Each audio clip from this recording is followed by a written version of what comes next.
आज से गुप्त नवरात्रि की शुरुआत हो रही है। इस मौके पर आपको क्या करना चाहिए ये तो हम पंडित जी से समझेंगे ही। पहले जान लेते हैं पंडित जी, ये नवरात्रि का क्या धार्मिक महत्व है? नवरात्रि में हमें किन बातों का विशेष ख्याल रखना चाहिए? कैसे हम इसका लाभ उठा सकते हैं? देखिए, आज हम बात कर रहे हैं गुप्त नवरात्रि की।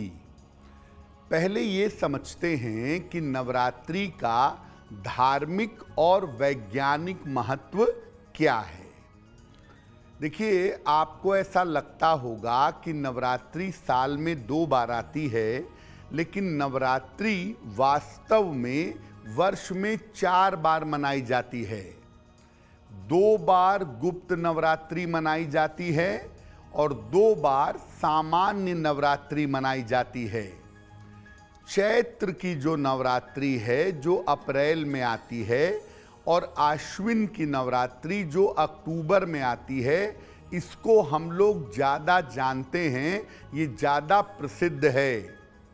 लेकिन इसके अलावा माघ के महीने में यानी लगभग जनवरी में और आषाढ़ में यानी लगभग जुलाई में गुप्त नवरात्रि भी मनाई जाती है। गुप्त नवरात्रि का मतलब ये है कि इस समय जो आपकी साधनाएं हैं, जो आपकी पूजा है, वो गोपनीय रहेगी, वो गुप्त रहेगी। गुप्त नवरात्रि गोपनीय साधनाओं के लिए ज़्यादा महत्वपूर्ण मानी जाती है। गुप्त नवरात्रि में जो हम उपाय करते हैं, पूजा करते हैं, साधना करते हैं, इससे शक्ति प्राप्त होती है और बाधाओं का नाश होता है, उसका वरदान मांगा जाता है।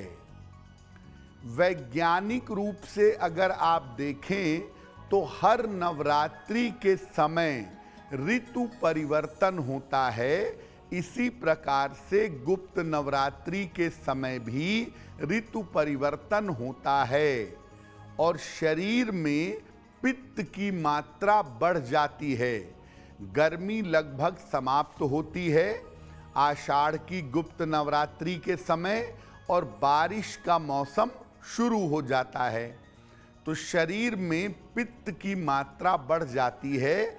इसीलिए अगर इस समय आप उपवास रखते हैं या खान पान का ध्यान रखते हैं तो आप पूरी तरह से स्वस्थ रह सकते हैं।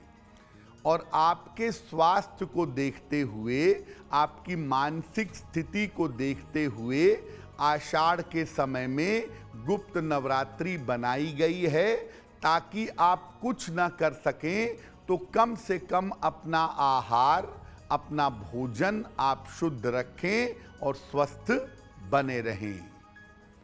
इस बार आषाढ़ महीने की जो गुप्त नवरात्रि है वो 6 जुलाई को आरंभ हो रही है और 15 जुलाई तक ये गुप्त नवरात्रि रहेगी, जिसमें हम विशेष साधना, उपासना और तपस्या कर सकते हैं। आज हम चर्चा कर रहे हैं गुप्त नवरात्रि के बारे में, क्योंकि आज से गुप्त नवरात्रि शुरू हो रही है। लेकिन कुछ लोगों के मन में ये कन्फ्यूजन होता है कि गुप्त नवरात्रि और सामान्य नवरात्रि में क्या अंतर होता है। तो आइए यही समझ लेते हैं। पंडित जी, बहुत सारे लोगों को कन्फ्यूजन होता है कि गुप्त नवरात्रि में क्या है, सामान्य नवरात्रि में क्या है, तो इसमें अंतर क्या है?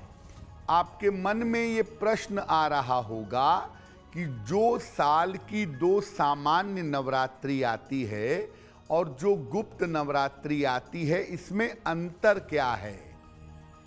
देखिए, सामान्य नवरात्रि में आम तौर पर सात्विक और तांत्रिक दोनों पूजा की जाती है। वहीं गुप्त नवरात्रि में ज़्यादातर तांत्रिक पूजा की जाती है, ज़्यादातर तंत्र की साधना होती है। गुप्त नवरात्रि में आप ज़्यादा ये बताते नहीं हैं लोगों को कि मैंने व्रत रखा है, मैं पूजा कर रहा हूँ, मैं साधना कर रहा हूँ। आम तौर पर इसका ज़्यादा प्रचार प्रसार नहीं किया जाता है। अपनी साधना को, अपनी उपासना को आम तौर पर गोपनीय रखा जाता है, सीक्रेट रखा जाता है। गुप्त नवरात्रि में आपकी साधना, आपकी तपस्या, आपकी जीवनचर्या ये बिल्कुल गोपनीय रहे, किसी को भी पता न चले, और तभी जाकर गुप्त नवरात्रि का लाभ आपको मिल पाएगा। गुप्त नवरात्रि में पूजा और उपासना, पूजा और मनोकामना जितनी ज़्यादा गोपनीय रहेगी, जितनी ज़्यादा छुप छुपा करके आप साधना, तपस्या, उपासना करेंगे, सफलता आपको उतनी ही ज़्यादा मिलेगी। इसीलिए अगर गुप्त नवरात्रि का लाभ लेना है तो अपनी साधना, पूजा और उपासना को आप गोपनीय रखिएगा। एस्ट्रो तक ऐप पर आपको मिलेगा भविष्य से जुड़े हर सवाल का जवाब। डाउनलोड कीजिए एस्ट्रो तक ऐप और चुटकी में जुड़िए इंडिया के बेस्ट एस्ट्रोलॉजर से।